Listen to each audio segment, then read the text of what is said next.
وعليكم السلام ورحمة الله. أهلا دكتور. الحمد لله على السلامة. الله يخليك، الله يسلمك ويحفظك دائما. بارك الله فيك.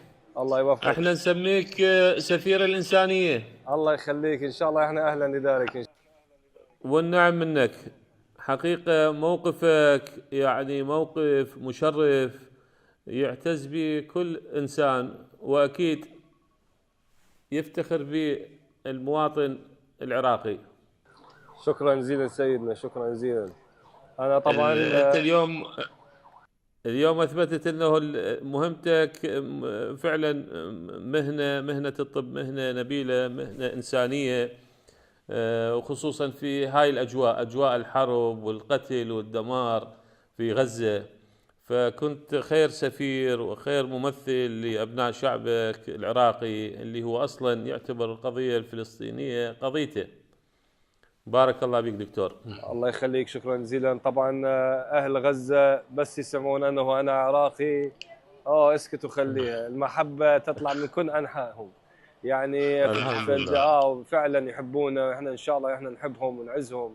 وان شاء الله انا مثلت الوطن بشكل قدرت عليه. يعني بصراحه انا اعرف اولاد بلدي اذا كان مسموح لهم يجون كان اجوا بكميه اكبر، لكن هاي القيود على القيود علينا هذه. فالحمد لله الله بارك في يعني انه خلانا احنا نقدم هاي الخدمات لهم. طبعا هذا كله من فضل رب العالمين، فالحمد لله دائما. وشكرا جزيلا على محبتكم وعلى مودتكم. طبعا اولاد بلدي دائما كانوا يرسلوا لي، وهذا كان سند لي في الاوقات الصعبه جدا من الحرب. فالحمد لله على كل حال، شكرا جزيلا سيدي. والله أنت مصدر فخر واعتزاز كل العراقيين وكل الأحرار في العالم. موقفك موقف مشرف، جيت وعايشت إخوانك في غزة في أصعب وأحلك الظروف، بقيت معاهم في هذه المهنة الإنسانية. بالتأكيد هذا موقف يعتز به كل إنسان، وإن شاء الله في ميزان حسناتك. إن شاء الله نشوفك تجينا تزور بغداد.